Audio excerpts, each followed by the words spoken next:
Good morning students. अध्याय 15 चल रहा था अपना नाभिकीय भौतिकी। आज उसमें अध्ययन करते हैं नाभिकीय संलयन के बारे में। नाभिकीय संलयन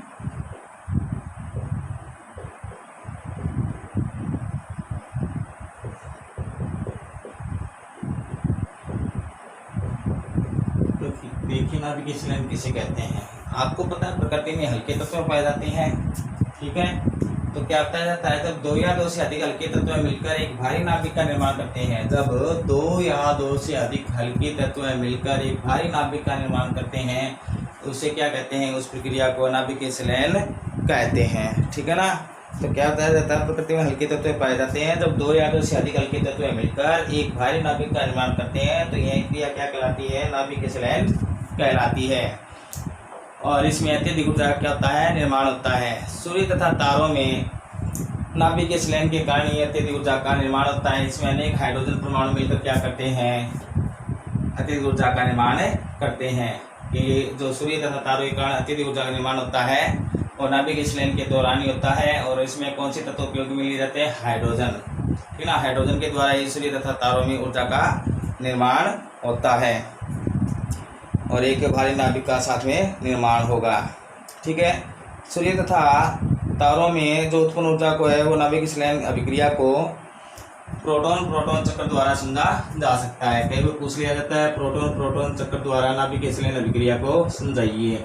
तो देखिए, प्रोटॉन प्रोटॉन चक्र में क्या होते हैं, 4 हाइड्रोजन जो परमाणु होंगे। कितने हाइड्रोजन परमाणु, 4 हाइड्रोजन परमाणु मिलकर एक भारी नाभिक हीलियम या अल्फा कण भी कह सकते हैं उसका निर्माण करेंगे। और साथ में 2 पॉजिट्रॉन और 2 इलेक्ट्रॉन का 2 पॉजिट्रॉन का निर्माण होगा। और साथ साथ इससे संबंधित देखिए अत्यधिक ऊर्जा उत्पन्न होगी। तो देखिए, प्रोटॉन प्रोटॉन चक्र को समझते हैं नाभिकीय संलयन अभिक्रिया के लिए। इसमें 4 हाइड्रोजन का उपयोग किया जाएगा। कितने हाइड्रोजन का उपयोग किया जाएगा, 4 हाइड्रोजन का उपयोग किया जाएगा। तो इसके लिए कैसे करते हैं देखिए, बताते हैं आपको। प्रोटॉन प्रोटॉन चक्र साफ कर देता हूं इसको।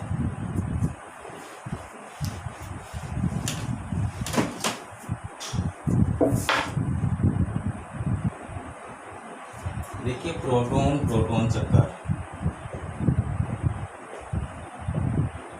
तो प्रोटॉन प्रोटॉन चक्कर द्वारा ही सूर्य तथा तारों में ऊर्जा का निर्माण होता है। उसमें 4 हाइड्रोजन का उपयोग किया जाता है। तो देखिए, 1h1 प्लस 1h1, ठीक है। इनकी सहायता से क्या बनेगा कि 2 हाइड्रोजन हमने उपयोग में ले लिए। क्या ले लिया, 2 हाइड्रोजन। तो इससे हाइड्रोजन का एक समस्थानिक होता है ड्यूटेरियम, उसका निर्माण होगा। तो 1h2 कोई दिक्कत नहीं है, प्लस एक पॉजिट्रॉन उत्पन्न हो जाएगा। उत्पन्न हो जाएगा पॉजिट्रॉन। तो एक प्लस का है, इलेक्ट्रॉन कह सकते इसको, ठीक है। और साथ में ये लिख सकते हो आप प्लस ऊर्जा। जैसे प्लस में इलेक्ट्रॉन आपको दिखाई देता है तो इसको पॉजिट्रॉन कहा जाता है। इसे न्यू द्वारा किया गया है। एंटी न्यूट्रॉनो भी कहा जा सकता है। अब देखिए, ये जो आपके पास प्रोडक्ट में 1h2 बना है, ड्यूटेरियम जो बना है, इसके साथ एक हाइड्रोजन परमाणु उपयोग में लीजिए, ठीक है। तो इसके साथ क्या बनेगा, 2h3 हीलियम का समस्थानिक बनेगा। प्लस अत्यधिक ऊर्जा का क्या होगा, निर्माण होगा। अब पुनः ये जो हीलियम का समस्थानिक बना है 2h3, इसका उपयोग लेते हैं। इसमें एक हाइड्रोजन परमाणु और संयोजित करते हैं। तो इससे बनेगा अल्फा कण का निर्माण 2He4 प्लस पॉजिट्रॉन का निर्माण होगा प्लस ऊर्जा। तो देखिए, हमने क्या किया, 4 हाइड्रोजन परमाणु लिए, 1 2 3 और 4। शुरुआत में 2 हाइड्रोजन परमाणु संयोजित करते हैं तो हाइड्रोजन के समस्थानिक और पॉजिट्रॉन का निर्माण हुआ, कोई दिक्कत नहीं है। फिर ये जो प्रोडक्ट आपके पास बना था, इसके साथ एक हाइड्रोजन और संयोजित करते हैं जिससे हीलियम का समस्थानिक प्राप्त होता है 2He3, कोई दिक्कत नहीं है। फिर 2He3 के साथ एक अन्य हाइड्रोजन परमाणु और संयोजित करते हैं जिससे 2He4 अल्फा कण का निर्माण हुआ और पॉजिट्रॉन की उत्पत्ति हुई। तो क्या होता है, 4 हाइड्रोजन परमाणु यदि यूज में लेते हैं, कितने, 4 हाइड्रोजन यदि परमाणु यूज में लेते हैं तो इससे क्या बनता है, एक तो अल्फा कण बनेगा 2He4 प्लस 2 पॉजिट्रॉन बनेंगे प्लस अत्यधिक ऊर्जा क्या होगा, निर्माण होगा। तो इसी के आधार पर सूर्य तथा तारों में जो हाइड्रोजन अनेक परमाणु होते हैं वो आपस में मिलकर अत्यधिक ऊर्जा और भारी नाभिक का निर्माण करते हैं। कोई दिक्कत नहीं है। तो नाभिक संलयन अभिक्रिया बता सकते हो कि दो हल्के तत्व मिलकर एक भारी नाभिक का क्या करते हैं, निर्माण करते हैं। अब देखते हैं अगला टॉपिक,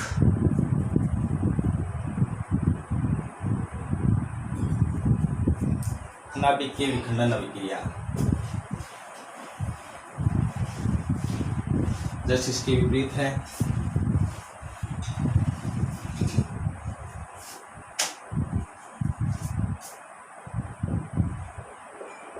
नाभिकीय विखंडन अभिक्रिया, नाभिकीय विखंडन अभिक्रिया।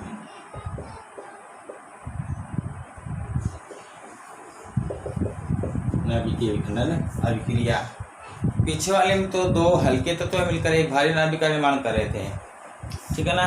तो नाभिकीय विखंडन अभिक्रिया में क्या बताया जाता है कि आपको पता है प्रकृति में भारी नाभिक पाए जाते हैं जो क्या होते हैं, अस्थायी होते हैं। क्या होते हैं, अस्थायी होते हैं। और ये प्रकृति में स्थायित्व प्राप्त करने के लिए क्या करते हैं, दो या दो से अधिक हल्के तत्वों में विभाजित हो जाते हैं। नाभिकों के टूटने की जो क्रिया होती है वो क्या कहलाती है, नाभिकीय विखंडन। तो नाभिकों टूटने की जो प्रक्रिया होती है वो क्या कहलाती है, नाभिकीय विखंडन अभिक्रिया कहलाती है।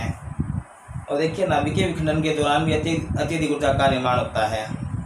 जैसे कोई एक उदाहरण लेते हैं कि जैसे कोई यूरेनियम है, 92 यूरेनियम 235 पर जब न्यूट्रॉन की बौछार करवाई जाएगी तो यह तत्व है दो भागों में विभाजित हो जाता है, एक तो बेरियम में, एक क्रिप्टोन में। क्रिप्टोन और बेरियम में क्या हो जाएगा, ये विभाजित हो जाता है। और साथ ही साथ इनके साथ 3 नए न्यूट्रॉनों की उत्पत्ति होगी, ठीक है ना। अब देखिए ये जो न्यूट्रॉनों की उत्पत्ति होती है, न्यूट्रॉनों की संख्या को क्या कहा जाता है, एक नाम दिया जाता है पुनरुत्पादन गुणांक, जिसकी चर्चा हम करेंगे। तो सबसे पहले देखते हैं अभिक्रिया को, देखते हैं।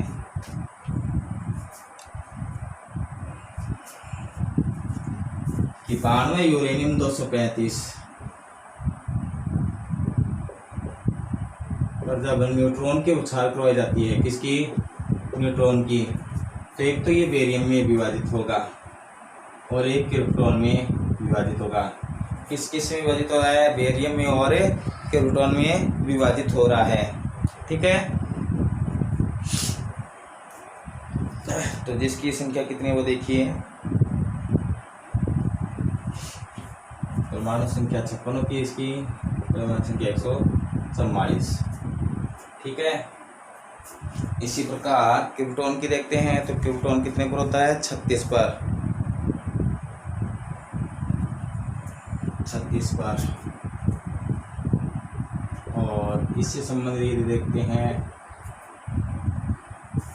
तो 236 233 होना चाहिए ना, 4 13 तो 89,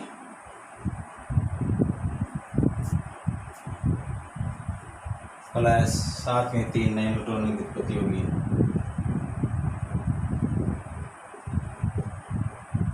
देखते हैं संतुलित है क्या, 236 9 4 13 13 और 3 17, ठीक है। तो संतुलित है ये अभिक्रिया।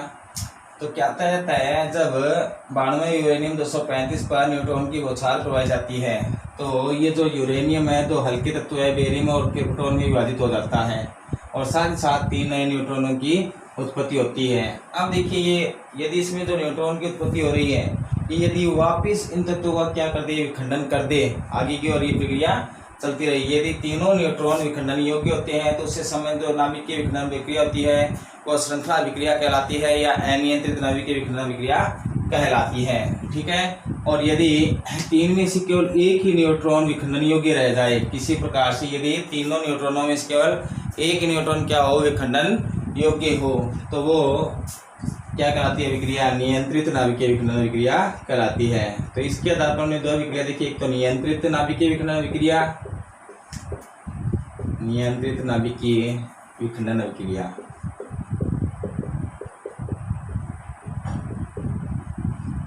और एक अनियंत्रित या श्रृंखला, अनियंत्रित या श्रृंखला अभिक्रिया, श्रृंखला नाभिकीय विखंडन अभिक्रिया।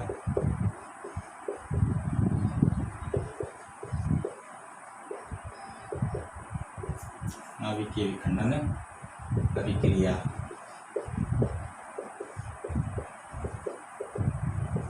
तो देखिए कि जो तीन नए न्यूट्रॉनों की उत्पत्ति हुई है, यदि उनमें से केवल एक ही न्यूट्रॉन विखंडन योग्य रह जाए तो वो तो क्या कहलाती है, विखंडन विक्रिया क्या कहलाएगी, नियंत्रित नाभिकीय विखंडन विक्रिया कहलाती है। और यदि तीनों न्यूट्रॉन ही पुनः नाभिक का क्या कर सके, विखंडन कर सके, या दो से अधिक न्यूट्रॉन वो योग्य रह जाए नाभिकीय विखंडन विक्रिया के लिए, तो वो क्या कहलाते हैं, अनियंत्रित या श्रृंखला नाभिकीय विखंडन विक्रिया कहलाती है।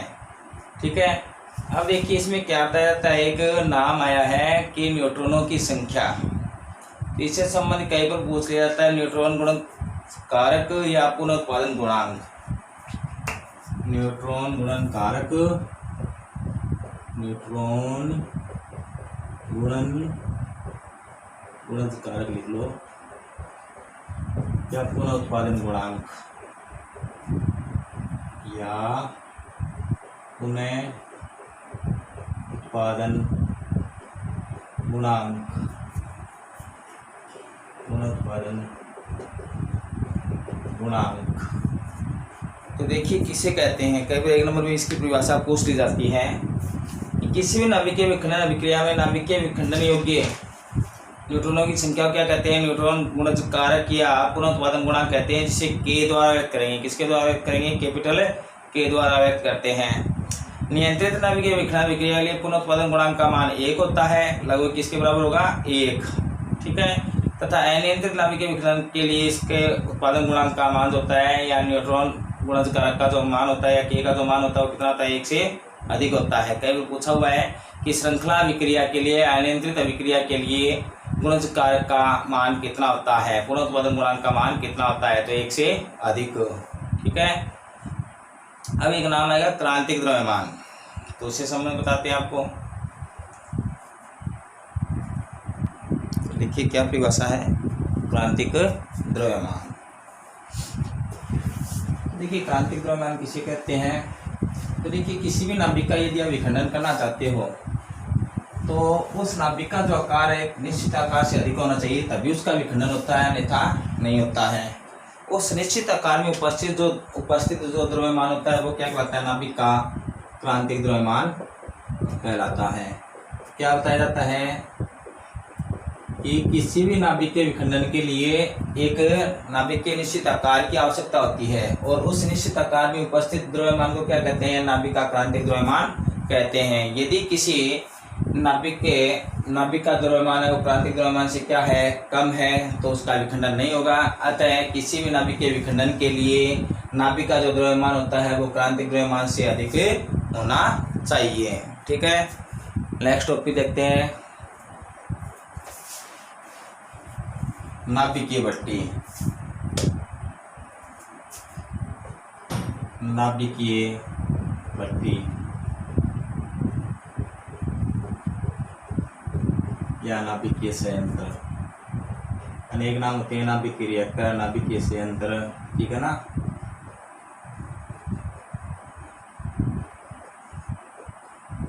तो देखिए नाभिकीय भट्टी या नाभिकीय संयंत्र का उपयोग क्यों किया जाता है, तो आपने अभी पढ़ा था नियंत्रित नाभिकीय विखंडन अभिक्रिया। देखिए क्या बताया जाता है कि आपने देखा था कि नाभिकीय भट्टी या परमाणु भट्टी द्वारा क्या किया जा सकता है, नियंत्रित नाभिकीय विखंडन अभिक्रिया को नियंत्रित किया जा सकता है। कि नाभिकीय भट्टी द्वारा अनियंत्रित नाभिकीय विखंडन अभिक्रिया को क्या किया जा सकता है, नियंत्रित किया जा सकता है। इस विधि के द्वारा जब 92 यूरेनियम 235 पर न्यूट्रॉन की बौछार करवाई जाती है, इस पर 92 यूरेनियम 235 पर न्यूट्रॉन की बौछार करवाई जाती है, तो आपको पता है ये किस में विभाजित होगा, क्रिप्टॉन और बेरियम में विभाजित होता है। और साथ में 3 नए न्यूट्रॉनों की उत्पत्ति होती है। कितने न्यूट्रॉनों की, 3 नए न्यूट्रॉनों की उत्पत्ति होती है। और इस भट्टी के द्वारा क्या किया जाता है कि इन 3 न्यूट्रॉनों में से केवल एक ही न्यूट्रॉन को विखंडन योग्य रखा जाता है, और एक न्यूट्रॉन विखंडन योग्य रहता है तो कौन सी अभिक्रिया होती है? नियंत्रित नाभिकीय विखंडन अभिक्रिया होती है। तो नाभिकीय भट्टी द्वारा अनियंत्रित नाभिकीय विखंडन को क्या किया जाता है? नियंत्रित किया जाता है। तो देखिए इसका चित्र बनाते हैं। तो देखिए नाभिकीय भट्टी की जो संरचना होती है वो चित्रानुसार होती है। नाभिकीय भट्टी की व्यवस्था उसने इसको मुख्य रूप से 4 भागों में व्यक्त किया गया है, और 5वां भाग इसमें रक्षागण को माना जाता है। देखिए नाभिकीय भट्टी के कुछ भाग होते हैं। पहला है ईंधन। ईंधन में क्या बताया जाता है? नाभिकीय भट्टी में जिस तत्व का विखंडन किया जाता है उसे क्या कहते हैं? ईंधन कहते हैं।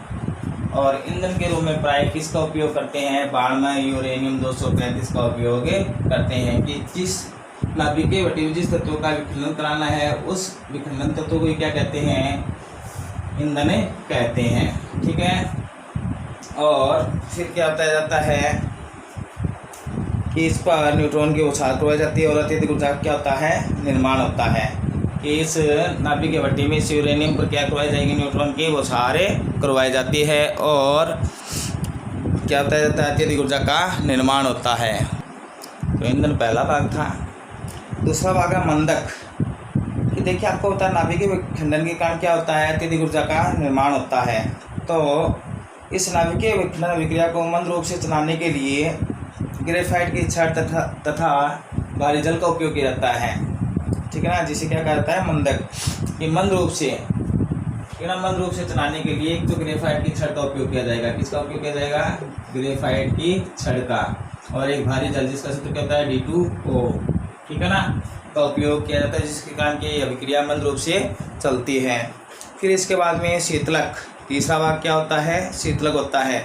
तो नाभिकीय भट्टी में ऊर्जा के अवशोषण के लिए नाभिकीय भट्टी के पास एक ठंडे जल का टैंक लगाया जाता है।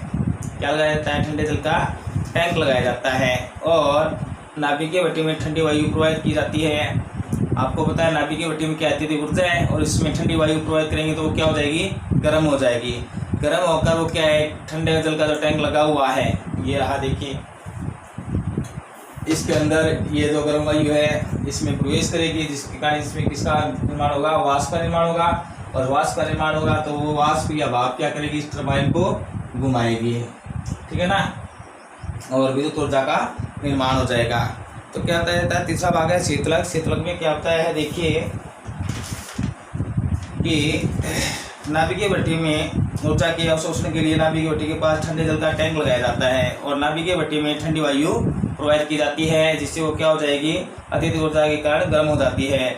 यह गर्म वायु जब ठंडे जल के टैंक में प्रवेश करती है तो वाष्प का निर्माण होता है, और इस वाष्प की सहायता से टरबाइन घुमाया जाता है, और डायनामो की सहायता से इस वाष्प को या यांत्रिक ऊर्जा को किसमें बदल दिया जाता है? विद्युत ऊर्जा में बदल दिया जाता है। ठीक है। अगला टॉपिक है नियंत्रक छड़ें। क्या है? नियंत्रक छड़ें। तो देखिए नियंत्रक छड़ों में जैसे आपने ऊर्जा का तो अवशोषण कर लिया। अब मैंने बताया था जैसे ही यूरेनियम 235 पर न्यूट्रॉन की उछाल कराई जाती है तो 3 नए न्यूट्रॉन की उत्पत्ति है। 2 तत्वों के साथ साथ कितने न्यूट्रॉन की उत्पत्ति होती है? 3। तो इन 3 न्यूट्रॉनों में से, ठीक है ना, इन 3 न्यूट्रॉनों में से एक न्यूट्रॉन को विखंडन योग्य रखने के लिए नियंत्रक छड़ों का उपयोग किया जाता है। और नियंत्रक छड़ें कौन सी होती है? एक तो स्टील की होती है और एक कैडमियम की, क्योंकि ये न्यूट्रॉन की अच्छी अवशोषक होती है। तो यदि आपको पूछा जाता है नियंत्रक छड़ों के बारे में तो क्या बताया जाता है? नाभिकीय भट्टी में न्यूट्रॉन के अवशोषण के लिए स्टील तथा कैडमियम की छड़ों का उपयोग किया जाता है। ये छड़ें न्यूट्रॉन या ऊर्जा की अच्छी अवशोषक होती है। इन छड़ों की सहायता से 3 न्यूट्रॉन में से केवल एक न्यूट्रॉन को विखंडन योग्य रखा जाता है। अब इसी प्रकार है लास्ट है रक्षक आवरण। ये रहा। तो क्या बताया जाता है कि जैसा आपको बताया है इस नाभिकीय भट्टी में नाभिकीय विखंडन अभिक्रिया प्रारंभ होगी तो अत्यंत हानिकारक किरणें निकलती है, और आपको बताइए इसके पास कार्य कर रहे इसके पास से गुजरे व्यक्तियों पर इनसे निकलने वाले हानिकारक किरणों का क्या पड़ता है? दुष्प्रभाव पड़ता है। इस दुष्प्रभाव से बचने के लिए इसके चारों ओर 3 मीटर चौड़ी कंक्रीट से युक्त दीवार बनाई जाती है। ठीक है ना, और इस दीवार को क्या कहा जाता है? रक्षक आवरण कहा जाता है। लास्ट है इसकी कार्यविधि। तो देखिए कार्यविधि में क्या बताया जाता है कि नाभिकीय में नाभिकीय विखंडन अभिक्रिया को प्रारंभ करने के लिए कैडमियम की जो छड़ होती है उसको बाहर की ओर खींचते हैं। तो नियंत्रक जो छड़ी होती है उसको कहाँ खींचेंगे, बाहर की और खींचते, जिससे नाभिक का विखंडन शुरू हो जाता है और न्यूट्रॉनों की उत्पत्ति होती है। और ग्रेफाइट की जो छड़ होती है उससे जब न्यूट्रॉन टकराएंगे तो उनमें तो 3 नए न्यूट्रॉनों की उत्पत्ति हुई, उनमें से 2 न्यूट्रॉनों का अवशोषण कर लिया जाता है और एक ही न्यूट्रॉन क्या रहता है, विखंडन योग्य रह जाता है। इस प्रकार अनियंत्रित नाभिकीय विखंडन अभिक्रिया को नाभिकीय भट्टी द्वारा नियंत्रित किया जा सकता है। ठीक है ना, आज के लिए इतना काफ़ी है। Okay, good bye.